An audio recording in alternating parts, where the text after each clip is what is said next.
ശ്രീ പ്രശാന്ത് പത്മനാഭൻ, ഇപ്പോൾ കൊളീജിയം വിളിപ്പിച്ചിരിക്കുകയാണ് ശേഖർ കുമാർ യാദവിനെ. അതെന്താണ് അതിന്റെ നടപടിക്രമം? ഇങ്ങനെ വിളിപ്പിക്കുന്നത് ഏതൊക്കെ സാഹചര്യങ്ങളിലാണ്?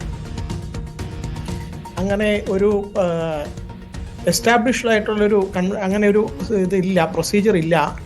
വളരെ എക്സെപ്ഷണൽ ആയിട്ടുള്ളൊരു സർക്കംസ്റ്റൻസിൽ ഇപ്പം മനസ്സിലാക്കേണ്ടത്, ആദ്യമേ സുപ്രീം കോടതി ഹൈക്കോടതി ചീഫ് ജസ്റ്റിസിൻ്റെ അടുത്തിൽ നിന്ന് ഇദ്ദേഹത്തിൻ്റെ പ്രസംഗത്തിൻ്റെ പൂർണ്ണ രൂപം ചോദിച്ചിരുന്നു. അത് കണ്ടതിന് ശേഷം അതിലെ വാക്കുകളും അതിലെ സംഭാഷണത്തിലെ മെസ്സേജും മനസ്സിലാക്കിയതിന് ശേഷം ജഡ്ജി ചെയ്തത് തെറ്റായ ഒരു കാര്യമാണെന്നുള്ള പൂർണ്ണ ബോധ്യത്തിൻ്റെ പുറത്ത് എന്തെങ്കിലും നടപടി എടുക്കാനുള്ള സാധ്യതയാണ് കാണുന്നത്. എന്തെങ്കിലും ഒരു നടപടിയിലേക്ക് കടക്കുന്നതിന് മുമ്പ് ഓഡിയോ ഓൾട്രം പാർട്ടം എന്ന് പറയും. ഏത് കുറ്റം ചെയ്തയാളുടെ അടുത്തും ചോദിക്കണം, നിങ്ങളിങ്ങനെ ചെയ്യാൻ കാരണം എന്താണ്, എന്തെങ്കിലും എക്സ്പ്ലനേഷൻ ഉണ്ടോ. ക്രിമിനൽ നടപടി സംഹിതയിലാണെങ്കിൽ ട്രയൽ കഴിഞ്ഞിട്ട് ചോദിക്കും. 313 സ്റ്റേറ്റ്മെൻറ്റ് എന്ന് പറയും. അത് കുറ്റം ചെയ്തയാളുടെ അടുത്ത് ഇങ്ങനെയൊക്കെയാണ് ആരോപണങ്ങൾ, ഇതിനെപ്പറ്റി എന്ത് പറയുന്നു, ഇന്ന കാര്യങ്ങൾ പ്രൂവ് ചെയ്തിരിക്കുന്നു, ഇന്ന എവിഡൻസ് വന്നിട്ടുണ്ടെന്ന് പറയാറുണ്ട്.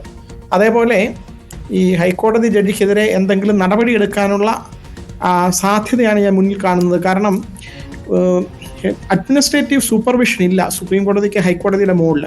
എന്നിരുന്നാലും ജുഡീഷ്യൽ ഹെയറാർക്കിയിൽ ഏറ്റവും മുകളിലത്തെ കോടതി ആയതുകൊണ്ട് സുപ്രീം കോടതി ചീഫ് ജസ്റ്റിസിന് ചെയ്യാവുന്ന ചില കാര്യങ്ങൾ, ഒന്ന്, ഹൈക്കോടതി ചീഫ് ജസ്റ്റിസിൻ്റെ അടുത്ത് പറയാം, ഈ ജഡ്ജിക്ക് പുതുതായിട്ട് ഒരു ജുഡീഷ്യൽ വർക്ക് അലോട്ട് ചെയ്യരുത് എന്ന് നിർദ്ദേശം കൊടുക്കാൻ കഴിയും.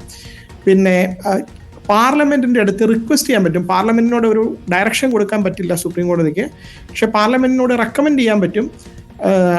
ഈ ജുഡീഷ്യൽ ഫ്രറ്റേണിറ്റിയിൽ ഒരു ഹൈക്കോടതി ജഡ്ജി ഇങ്ങനെ ഒരു പരാമർശം നടത്തിയിരിക്കുന്നു, ഞങ്ങളത് പരിശോധിച്ചതിൽ നിന്ന് ഗുരുതരമായിട്ടുള്ള തെറ്റുകൾ വന്നിട്ടുണ്ട്, അതുകൊണ്ട് ഇതിന് ഇംപീച്ച്മെൻറ്റ് സജസ്റ്റ് ചെയ്യുന്നു എന്ന് റെക്കമെൻഡ് ചെയ്യാൻ പറ്റും.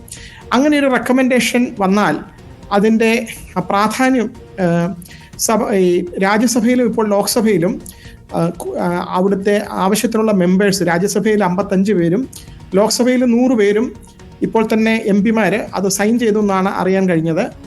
ഇംപീച്ച്മെൻറ്റ് പ്രൊസീജിയർ അങ്ങനെ തുടങ്ങിയിട്ടുണ്ടെങ്കിൽ ഈ ജഡ്ജസ് എൻക്വയറി ആക്ട് അനുസരിച്ച് അത് രാജ്യസഭയിൽ വൈസ് പ്രസിഡൻ്റാണ് ചെയർമാൻ, ലോക്സഭാ സ്പീക്കർ, അവർക്ക് ഡിസ്ക്രിപ്ഷൻ ഉണ്ട് ഈ മോഷൻ അഡ്മിറ്റ് ചെയ്യാൻ അല്ലെങ്കിൽ അഡ്മിറ്റ് ചെയ്യാതെ. പക്ഷേ സുപ്രീം കോടതിയിൽ നിന്നൊരു റെക്കമെൻഡേഷൻ വരികയാണെങ്കിൽ തീർച്ചയായിട്ടും അവിടെ അത് ചെയ്യേണ്ടി വരും, അല്ലെങ്കിൽ അത് പ്രതിപക്ഷം വലിയൊരു ഭരണഘടനാ വിഷയമാക്കി മാറ്റും. അതിനുള്ള സാധ്യതകളാണോ ശ്രീ പ്രശാന്ത് പത്മനാഭൻ ഇപ്പോൾ കാണുന്നത്? നേരത്തെ ഇതിന്മേൽ അലഹബാദ് ഹൈക്കോടതിയോട് ഇതിന്മേൽ ഒരു റിപ്പോർട്ട് സുപ്രീം കോടതി ആവശ്യപ്പെട്ടിരുന്നു. അങ്ങനെ റിപ്പോർട്ട് കിട്ടിയതിൻ്റെ പശ്ചാത്തലത്തിൽ കൂടിയാണല്ലോ ഇപ്പോൾ കൊളീജിയം വിളിപ്പിക്കുന്നത്. അങ്ങനെ റിപ്പോർട്ട് കിട്ടുന്നു, അതോടൊപ്പം തന്നെ ക്രിമിനൽ കേസുകൾ നോക്കുന്നതിൽ നിന്നും അദ്ദേഹത്തെ മാറ്റി സിവിൽ കേസുകൾ മാത്രം കൊടുത്താൽ മതി എന്നൊരു തീരുമാനം അലഹബാദ് ഹൈക്കോടതി തന്നെ എടുത്തിട്ടുണ്ട്. അപ്പോൾ ഇതൊരു നടപടിയുടെ സൂചനയായി തന്നെ കാണാമല്ലേ? ഹൈക്കോടതി ചീഫ് ജസ്റ്റിസ് ആണ് ആ തീരുമാനം എടുത്ത് റോസ്റ്റർ മാറ്റുന്ന അദ്ദേഹത്തിൻ്റെ അവകാശമാണ്. പിന്നെ സുപ്രീം കോടതി പ്രസംഗത്തിൻ്റെ പൂർണ്ണ രൂപവും ചോദിച്ചു എന്നാണ് ഞാൻ ന്യൂസിൽ നിന്ന് മനസ്സിലാക്കിയത്. ഇപ്പോൾ കൊളീജിയം വിളിച്ചു വരുത്തി എന്നുള്ളതും ന്യൂസിൽ നിന്നാണ് മനസ്സിലാക്കുന്നത്. സുപ്രീം കോടതി വെബ്സൈറ്റിൽ ഇതുവരെ അതിനെപ്പറ്റി അപ്ഡേറ്റ് ഒന്നുമില്ല. പക്ഷെ ഇതൊരു ഇൻഹൗസ് പ്രൊസീജിയർ പോലെയാണ്. ഇതിനു മുമ്പ് ഇങ്ങനെ ഒരു സംഭവം ഉണ്ടായിരിക്കുന്നത്, മദ്രാസ് ഹൈക്കോടതി ജഡ്ജിയായിരുന്ന ജസ്റ്റിസ് കർണനെ ഓപ്പൺ കോടതിയിൽ വിളിച്ചു വരുത്തി ശാസിക്കുകയുണ്ടായി.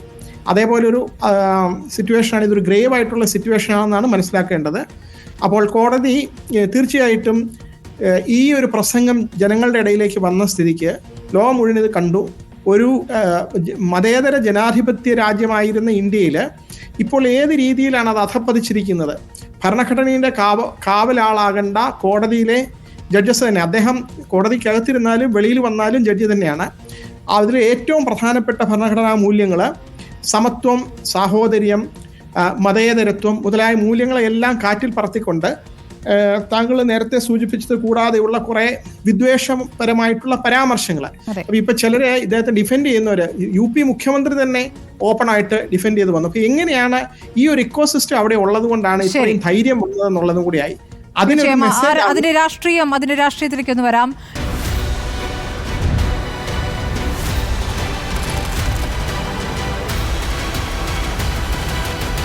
ഡിബേറ്റ് വിത്ത് സ്മൃതി പരുത്തിക്കാട്.